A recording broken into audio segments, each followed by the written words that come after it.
Hi friends, इस video में हम कवर करेंगे आरबीआई के सारे ही सर्कुलर्स जो जनवरी में इम्पोर्टेंट हैं। और ये पार्ट 2 है जनवरी का, जिसमें हम लोग 15 जनवरी से लेके 31 जनवरी तक के जितने भी सर्कुलर्स जो हैं आरबीआई के द्वारा इशू किए गए हैं, जो हमारे एग्ज़ाम पॉइंट ऑफ व्यू से काफ़ी इंपॉर्टेंट है, उसको पूरे अच्छे डिटेल से पढ़ेंगे और काफ़ी माइन्यूट डिटेल्स के साथ हम लोग उनको आसान भाषा में समझने की कोशिश करेंगे, ताकि जो हमारा एग्ज़ाम है उनमें कोई भी क्वेश्चंस हमारा ना छूटे। और ये जो वीडियो है वो सारे ही एग्ज़ाम्स के लिए जिनमें बैंकिंग अवेयरनेस पूछे जाते हैं और फाइनेंशियल अवेयरनेस का पोर्शन आता है, उसके लिए बहुत ही इंपॉर्टेंट है। और आशा करता हूँ कि ये वीडियो आपको बहुत ही हेल्प करेगी एग्ज़ाम में और आप सारे ही क्वेश्चंस अटेम्प्ट कर पाएंगे। तो आइए वीडियो को शुरू करते हैं। ये सर्कुलर 17 जनवरी 2025 को जारी हुआ था, जिसमें नॉमिनेशन के रिगार्डिंग बात की गई थी। इसमें बोला गया है कि डिस्पाइट रेगुलेशंस, यानी पहले से रेगुलेशन मौजूद है, उसके बावजूद भी ऐसे बहुत सारे लार्ज नंबर ऑफ अकाउंट्स हैं जिनमें अभी तक नॉमिनेशन नहीं ऐड है, यानी किसी भी नॉमिनी को ऐड नहीं किया गया है। तो आरबीआई इस सर्कुलर के द्वारा ये बोलना चाह रहा है कि हमें जो है सारे ही अकाउंट्स में नॉमिनी ऐड करनी होंगी, चाहे वो एग्जिस्टिंग पहले से है या कोई न्यू अकाउंट ओपन हो रहा है किसी भी बैंक में, किसी भी एनबीएफसीज में या किसी भी कोऑपरेटिव अकाउंट में। ये सर्कुलर आरआरबीज के लिए नहीं है, यानी रीजनल रूरल बैंक पे ये सर्कुलर लागू नहीं होता है। तो इसमें आरबीआई ने बोला है कि जो भी हमारे एग्जिस्टिंग अकाउंट हैं उनमें हमें नॉमिनी को ऐड करना है, या जो भी न्यू अकाउंट ओपन हो रहा है उनमें भी हमें नॉमिनी को ऐड करना है, क्योंकि ये फैसिलिटी पहले से ही दी गई है कि अकाउंट में नॉमिनी को ऐड करना ही पड़ेगा। और इसमें बोला गया है कि बैंक को अब एक रिव्यू करना पड़ेगा और उन्हें अपना जो रेगुलर प्रोसेस है उसको एनालाइज करना पड़ेगा कि वो कितने नॉमिनेशंस को ऐड कर पा रहे हैं नए अकाउंट में, या एग्जिस्टिंग अकाउंट में कितने में उन्होंने ऐड कर दिया है। और ये 31 मार्च 2025 को 31 मार्च 2025 से बैंकों को दक्ष पोर्टल पे रिपोर्ट करनी पड़ेगी, हर एक बैंक को अपना, कि उन्होंने कितने नॉमिनी ऐड किए और कितने नॉमिनी ऐड नहीं हैं अभी अकाउंट्स में। और बैंक स्टाफ को ऐसा ट्रेन करना पड़ेगा ताकि उन्हें ये समझ आए कि नॉमिनी को ऐड करना कितना ज़रूरी है, वो सामने वाले कस्टमर को भी समझा पाए। और अगर कोई अकाउंट पे क्लेम आता है जिसमें नॉमिनी ऐड है, जिसमें जो अकाउंट होल्डर है उसकी मृत्यु हो गई है, तो उस केस को कैसे हैंडल करना है, ये बैंक के जो फ्रंटलाइन स्टाफ्स हैं उनको समझाना पड़ेगा बैंकों को, और उनको इस हिसाब से ट्रेन करना पड़ेगा कि वो इस चीज़ को हैंडल कर पाए आसानी से। इसमें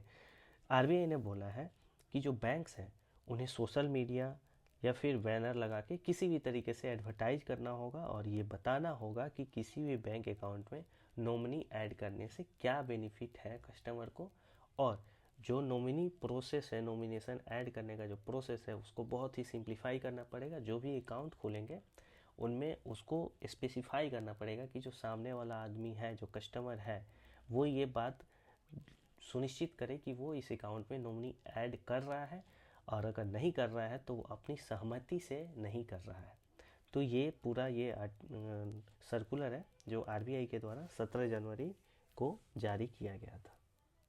अगला सर्कुलर है 17 जनवरी 2025 का, प्रिवेंशन ऑफ फाइनेंशियल फ्रॉड्स के रिगार्डिंग। इसमें बोला गया है कि जैसे जैसे जो लोग हैं वो डिजिटल ट्रांजैक्शन का यूज कर रहे हैं, वैसे ही जो बैंकिंग फ्रॉड है, डिजिटल फ्रॉड है, वो एक बिगर प्रॉब्लम बनता जा रहा है, जहाँ पे जो स्कैमर है वो कस्टमर के मोबाइल नंबर का मिसयूज करते हैं और उसमें वो जो ओटीपी है उसे छेड़छाड़ करके उनके अकाउंट से ट्रांजैक्शन करने की कोशिश करते हैं, और इससे कस्टमर्स को काफ़ी दिक्कत होता है। बताया गया है कि जो मोबाइल नंबर है उसका यूज किया जाता है किसी भी अकाउंट के डिटेल को कंफर्म करने के लिए या किसी भी ट्रांजैक्शन रिलेटेड डिटेल को सेंड करने के लिए, लेकिन यहाँ पे इसका मिस यूज भी किया जा सकता है। तो इसी के रिगार्डिंग ये आर्टिकल है कि इससे कैसे बचा जा सकता है और आरबीआई के अकॉर्डिंग बैंक्स को क्या स्टेप्स लेने हैं। सबसे पहली बात इसमें बोली गई है कि जो भी बैंकिंग कंपनीज हैं या एनबीएफसीज हैं उनको एक स्पेशल लिस्ट बनाना होगा, जो मोबाइल नंबर रिवोकेशन लिस्ट है उससे मिला के, और उनको ये चेक करना होगा कि जो भी वो नंबर यूज कर रहे हैं या जो मोबाइल नंबर कस्टमर के अकाउंट में रजिस्टर्ड है वो मोबाइल नंबर रिवोकेशन लिस्ट में ऐड है या नहीं है। अगर वो मोबाइल नंबर रिवोकेशन लिस्ट में एडेड है जो गवर्नमेंट के द्वारा उनको प्रोवाइड की गई है,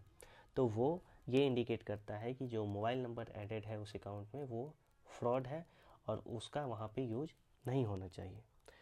और इसके बाद जो बैंक है उनको कस्टमर्स के जो नंबर है उनको अपडेट करना होगा और ये श्योर करना पड़ेगा कि जो उनका अकाउंट है वो सेफ़ है और सुरक्षित है। और अगर बैंक है वो किसी आदमी को कॉल करता है फॉर प्रमोशनल पर्पसेस, तो उनका जो स्टार्टिंग नंबर है वो 1600 या फिर 140 से ही स्टार्ट होना चाहिए। कोई अन्य नंबर से कस्टमर को कॉल नहीं जाना चाहिए बैंक की तरफ से। और अगर बैंकों को कोई भी प्रमोशनल मैसेजेस भेजने हैं, कमर्शियल मैसेजेस भेजने हैं कस्टमर के पास, तो उनको एक स्पेशल जो स्पेसिफाइड रूल है उसके अकॉर्डिंग ही मैसेज भेजना होगा, ताकि जो फ्रॉड है उसको रोका जा सके और कस्टमर जो है वो ये डिफ्रेंशिएट कर सके कि ये बैंक के तरफ से ही आया हुआ मैसेज है या किसी स्कैमर की तरफ से उनको ये मैसेज रिसीव हुआ है। अब आगे इसमें कुछ रूल के बारे में बात की गई है, जिसमें ये बताया गया है कि अगर कोई भी बैंक या नॉन बैंकिंग फाइनेंशियल कंपनीज किसी भी कस्टमर को कमर्शियल मैसेज भेजना चाहती है तो उसके लिए क्या क्या रूल्स हैं। इसमें बोला गया है कि अगर कोई भी कंपनी कमर्शियल मैसेज भेजना चाहती है, बैंकिंग या नॉन बैंकिंग फाइनेंशियल कंपनीज, तो उन्हें गवर्नमेंट के साथ गवर्नमेंट के सिस्टम पे रजिस्टर होना पड़ेगा, जिससे ये कंफर्म हो पाए कि वो एक लीगल मैसेज है या लेजिटिमेट सोर्स के द्वारा ही मैसेज मिल रहा है कस्टमर को। आगे इसमें बोला गया है कि अगर बैंक को या किसी फाइनेंशियल कंपनी को मार्केटिंग कॉल या सेल्स कॉल करना है तो उनका जो नंबर होगा वो 140 से ही स्टार्ट होगा। और अगर कोई इम्पोर्टेंट अपडेट देना है अपने किसी सर्विस के रिगार्डिंग या किसी अकाउंट के रिगार्डिंग या किसी ट्रांजैक्शन के रिगार्डिंग कस्टमर को, तो वो जो नंबर होगा वो 160 से स्टार्ट होना चाहिए। बैंकों का जो भी मैसेज का कंटेंट होगा वो टेलीकॉम प्रोवाइडर के साथ उनको रजिस्टर कराना पड़ेगा। और अगर वो अपने मैसेज में कोई भी मोबाइल नंबर या लिंक अगर भेज रहे हैं तो वो पहले से ही अगर अप्रूव होगा तो ही मैसेज में जाएगा। अगर अप्रूव नहीं होगा गवर्नमेंट के द्वारा वो मोबाइल नंबर या वो लिंक, तो वो मैसेज में वो लिंक या मोबाइल नंबर नहीं भेज सकते हैं। इसमें आगे बोला गया है कि अगर कोई भी कंपनी मार्केटिंग मैसेज भेजना चाहती है, यानी फाइनेंशियल कंपनीज, बैंक्स या नॉन बैंकिंग फाइनेंशियल कंपनीज, तो उन्हें कस्टमर से एक सिंपल प्रोसेस के द्वारा पहले कंसेंट लेना होगा और तभी वो मार्केटिंग कॉल या मैसेज आपके नंबर पे कॉल कर पाएंगे। इसमें ये भी बोला गया है कि जो भी कंपनी है उनको ये इंश्योर करना पड़ेगा कि जो भी कस्टमर का डाटा उनके पास है उसका मिसयूज नहीं हो रहा है या उसका मिसयूज होने से वो बचाएंगे। कंपनी के पास जो भी कस्टमर का डाटा है उसको ये इंश्योर करेगा कि वो कुछ लिमिटेड नंबर ऑफ पीपल के पास ही उसका एक्सेस हो, ताकि बैंक के या नॉन बैंकिंग फाइनेंशियल कंपनी के सारे स्टाफ जो हैं वो उस डाटा को एक्सेस ना कर पाए। इससे फ्रॉड होने के जो चांसेस हैं वो कम हो जाएंगे। और इतना करने के बाद भी अगर किसी फाइनेंशियल कंपनी का जो डाटा है, इंफॉर्मेशन है, वो लीक हो जाता है या मिसयूज होता है, तो उस कंपनी को इस चीज़ की रिपोर्टिंग जल्द से जल्द करनी होगी और जल्द से जल्द ये इंश्योर करना पड़ेगा कि वो डाटा अब सुरक्षित है। अगला स्टेप इसमें ये बताया गया है कि जो भी कंपनीज हैं उनको ये इंश्योर करना पड़ेगा कि वो मार्केटिंग मैसेज अलग भेजेंगे और जो ट्रांजैक्शनल डिटेल्स मैसेज है जो अकाउंट के लिए बहुत ही इंपॉर्टेंट है वो अलग भेजेंगे। इन दोनों को मिक्स करके वो एक साथ नहीं भेजेंगे और ना ही इन दोनों को मिक्स करके आपको कॉल करेंगे। कंपनीज ये भी अवेयर करेंगी अपने कस्टमर्स को कि वो अनवांटेड कॉल्स या अनवांटेड मैसेज को कैसे ब्लॉक कर सकते हैं और कैसे उसकी रिपोर्टिंग कर सकते हैं, ताकि इस होने वाले फ्रॉड से उन्हें बचाया जा सके और जो डिजिटल ट्रांजैक्शन है उसको सेफ बनाया जा सके। तो ये एक काफ़ी ही अच्छा सर्कुलर था जो आरबीआई के द्वारा 17 जनवरी 2025 को इशू किया गया था और इससे आप बहुत ही सारे क्वेश्चंस अपने एग्जाम में एक्सपेक्ट कर सकते हैं। अगला सर्कुलर है एआरसी के रिगार्डिंग कि एआरसी जो है वो किसी भी बोरोवर के ड्यू का सेटलमेंट कैसे करेंगे। यह सर्कुलर 20 जनवरी 2025 को आरबीआई के द्वारा इशू किया गया था। तो आइए इसके बारे में डिटेल से हम समझते हैं काफ़ी ही आसान भाषा में। इसमें बोला गया है कि जो भी एसेट रिकंस्ट्रक्शन कंपनीज हैं उनके पास एक ऐसी पॉलिसी होनी चाहिए जो उनके बोर्ड के द्वारा अप्रूव हो और जिसमें ये क्लियरली मेंशन हो कि जो भी डेप्ट हैं बोरोवर के पास उनका वो सेटलमेंट कैसे करेंगे। उसके बाद इसमें बोला गया है कि जो भी एसेट रिकंस्ट्रक्शन कंपनीज हैं वो जो बोरोवर के ड्यू का जो सेटलमेंट है वो तब ही करेंगी जब उनके पास कोई दूसरा ऑप्शन ना बचा हो बोरोवर से डेप्ट रिकवर करने का। और इसमें बोला गया है कि जो भी सेटलमेंट है वो एक लमसम अमाउंट में होना चाहिए और अगर जो बोरोवर है वो लमसम अमाउंट एक बार में पे नहीं कर सकता है तो उसे ये प्रूफ देना पड़ेगा कि वो जो भी लमसम अमाउंट है जो सेटलमेंट के बाद एग्री किया गया है उसको वो ईएमआई के तौर पे दे पाएगा और उसको ये सबूत भी देना पड़ेगा कि वो किस अर्निंग सोर्स से इसको पे करेगा। अगर कोई ऐसा बोरोवर है जिसके पास 1 करोड़ से ज़्यादा का लोन बकाया है तो जो एसेट रिकंस्ट्रक्शन कंपनी है उनको इंडिपेंडेंट एडवाइजरी कमेटी से सलाह लेनी पड़ेगी इससे पहले कि वो सेटलमेंट के नतीजे पे पहुँचे और उन्हें जो इंडिपेंडेंट एडवाइजरी कमेटी है उसके सलाह को मानने या ना मानने की अनुमति होगी और अगर वो सेटलमेंट करते हैं तो उन्हें इंडिपेंडेंट एडवाइजरी कमेटी को ये बताना पड़ेगा कि वो सेटलमेंट क्यों कर रहे हैं। ये केस तब है जब 1 करोड़ से ज़्यादा का लोन बकाया है तब। और अगर कोई 1 करोड़ से कम का लोन बकाया है तो इस पे जो एसेट रिकंस्ट्रक्शन कंपनी है उनकी जो पॉलिसी है उसके हिसाब से वो सेटलमेंट कर सकते हैं। अब अगर कोई ऐसा केस है जिसमें जो बोरोवर है वो फ्रॉड है या फिर वो विलफुल डिफॉल्टर है, ऐसे केस में जो एसेट रिकंस्ट्रक्शन कंपनी है वो सेटलमेंट कर सकती हैं लेकिन उनको जो है जो लार्जर लोन के प्रति जो रूल है यानी इंडिपेंडेंट एडवाइजरी कमेटी से उन्हें सलाह लेनी पड़ेगी और उसी रूल के अकॉर्डिंग वो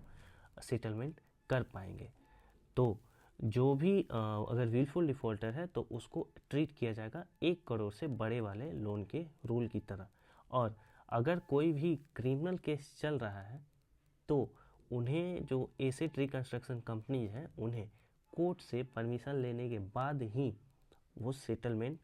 करना पड़ेगा। और अगर कोई क्रिमिनल प्रोसीजर के अलावा कोई और प्रोसीजर चल रहा है नॉर्मल सा तो उस केस में जो एसेट रिकंस्ट्रक्शन कंपनी है अगर मान लीजिए जो कस्टमर है उस पर बैंक ने ही केस कर दिया है कि ये पैसे नहीं दे रहे हैं तो उस केस में जो एसेट रिकंस्ट्रक्शन कंपनी है वो कोर्ट के बाहर समझौता कर सकती है, सेटलमेंट कर सकती हैं कोर्ट के डिसीजन के आने से पहले भी। अगला सर्कुलर है 30 जनवरी 2025 का जो मॉनेटरी पेनाल्टी के रिगार्डिंग है। जो आरबीआई है वो किसी भी फाइनेंशियल कंपनी पे जो मॉनेटरी पेनाल्टी लगाती है उसमें उसने कुछ चेंजेस लाए हैं। सबसे पहले ये जान लेते हैं कि जो भी मॉनेटरी पेनाल्टी लगती है किसी भी फाइनेंशियल कंपनी पे वो पेमेंट एंड सेटलमेंट एक्ट 2007 के तहत लगाई जाती है। तो इसमें जो भी फाइन्स थे वो डिसाइड किए गए थे जनवरी 2020 में लेटेस्ट। अभी आरबीआई ने 30 जनवरी 2025 के अपने उस सर्कुलर में जो पिछले चार्जेस थे उसमें कुछ चेंजेस लाए हैं और नया मॉनेटरी पेनल्टी इंट्रोड्यूस किया है बैंक्स और नॉन बैंकिंग फाइनेंशियल कंपनीज के लिए। तो आइए देखते हैं कि आखिर क्या क्या रूल हैं आरबीआई के द्वारा जो बताए गए हैं इस सर्कुलर में। सबसे पहले हम जान लेते हैं कि वो क्या क्या ऑफेंसेज हैं जो आरबीआई के द्वारा डिफाइन किए गए हैं। इसमें सबसे पहले बताया गया है कि कोई भी अगर कंपनी है वो पेमेंट सिस्टम को ऑपरेट करती है बिना आरबीआई के अप्रूवल के तो वो ऑफेंस माना जाएगा। दूसरा ऑफेंस है कि अगर कोई भी फाइनेंशियल कंपनी है वो आरबीआई को कोई भी अधूरी जानकारी देती है तो वो भी ऑफेंस माना जाएगा। अगर आरबीआई किसी भी फाइनेंशियल कंपनी से कोई डॉक्यूमेंट मांगती है जो इम्पोर्टेंट है और अगर वो डॉक्यूमेंट प्रोवाइड करने पे वो कंपनी अगर फेल हो जाती है तो ये भी एक ऑफेंस माना जाएगा आरबीआई की तरफ से। या फिर अगर कोई भी कंपनी है वो कोई भी इंफॉर्मेशन अगर शेयर करती है किसी थर्ड पार्टी के साथ जो प्रोहिबिटेड है पेमेंट एंड सेटलमेंट एक्ट के द्वारा तो उसको भी ऑफेंस माना जाएगा। अगर कोई भी कंपनी है जो आरबीआई के द्वारा लगाए गए पेनाल्टी को पे नहीं करता है या आरबीआई के इंस्ट्रक्शन को फॉलो नहीं करता है तो उसको भी ऑफेंस में माना जाएगा। और इनके अलावा अगर कोई भी ऐसा रूल्स एंड रेगुलेशंस है जो पेमेंट एंड सेटलमेंट एक्ट 2007 में इंट्रोड्यूस किया गया है और उसका भी वायलेशन अगर कोई कंपनी करता है तो उसको भी आरबीआई की तरफ से ऑफेंस माना जाएगा और उन पे मॉनेटरी पेनल्टी जो है वो इम्पोज किया जाएगा। जो फाइन है आरबीआई के द्वारा लगाया जाएगा वो 10 लाख रुपए तक का हो सकता है, या जो भी अमाउंट है जितना वायलेशन में इन्वॉल्व है उसका डबल भी पेनल्टी के तौर पे लगाया जा सकता है। तो 10 लाख या जो भी डबल अमाउंट है जितना वायलेशन हुआ है उसका, और इन दोनों में जो भी हायर होगा वही पेनल्टी आरबीआई के द्वारा लगाया जाएगा। और अगर जो वायलेशन है वो कंटिन्यू होता है, यानी 2 बार होता है, 3 बार होता है, लगातार वो रिपीट होता है फाइनेंशियल कंपनी के द्वारा, तो आरबीआई जो है वो एडिशनल 25,000 रुपये पर डे के हिसाब से उनको फाइन लगा सकता है। अब अगर जो भी वायलेशन है, अगर बैंक या जो भी ऑपरेटर यानी जो भी फाइनेंशियल कंपनी है, अगर वो ये बात मान लेता है कि हाँ मुझसे गलती हुई है, मैंने किसी लॉ को वायलेट किया है, तो वो आरबीआई के पास अप्लाई कर सकता है कंपाउंडिंग के लिए। और इसमें क्या होता है कि जो आरबीआई के पास ये डिस्क्रिशन है कि वो उनकी बात मान भी सकता है सेटलमेंट के लिए या नहीं भी मान सकता है। अगर कोई भी वायलेशन होता है तो आरबीआई जो है वो उस कंपनी को पहले सो कॉज नोटिस सेंड करेगी और ये पूछेगी उस कंपनी से कि आप बताइए कि हम आप पे पेनल्टी क्यों ना लगाएं। और जो भी कंपनी का रिप्लाई आएगा उसके हिसाब से जो आरबीआई है वो अपना एक स्पीकिंग ऑर्डर जनरेट करेगी, इशू करेगी, जिसमें वो डिटेल्ड करेगी कि वो उसने पेनल्टी क्यों लगाया है उस कंपनी पे और क्या उस कंपनी ने वायलेशन किया है रूल्स के रिगार्डिंग। जो भी पेनल्टी है जो आरबीआई के द्वारा लगाई गई है वो कंपनी को 30 दिन के अंदर पे करना होगा आफ्टर रिसीविंग द ऑर्डर। और अगर कोई भी कंपनी है जो फेल हो जाती है पेमेंट करने से तो आरबीआई उन पे फर्दर एक्शन ले सकता है। और जब भी किसी कंपनी पे पेनल्टी लगाई जाएगी आरबीआई के द्वारा मॉनेटरी पेनल्टी, तो जो कंपनी की फाइनेंशियल रिपोर्ट होगी उसमें उनको शो करना पड़ेगा कि कंपनी पे इतने रुपए की पेनल्टी लगाई गई थी। और आरबीआई जो है वो अपने वेबसाइट पे और पब्लिक जो ऑर्डर्स हैं उनमें इशू करके भी बताएगा कि उसने किस कंपनी पे किस कारण से मॉनेटरी पेनल्टी लगाई है। तो ये थे जनवरी महीने के सारे ही सर्कुलर्स जो आरबीआई के द्वारा इशू किए गए थे। ये पार्ट 2 था। आप पार्ट 1 जो है हमारे चैनल के प्लेलिस्ट पे जाके देख सकते हैं। आशा करता हूँ कि आपको ये वीडियो काफ़ी अच्छा लगा होगा और आपके एग्ज़ाम के लिए ये काफ़ी हेल्पफुल होगा। अगर आपको ये वीडियो अच्छा लगा तो हमारे चैनल को सब्सक्राइब और इस वीडियो को लाइक ज़रूर करें। Thank you.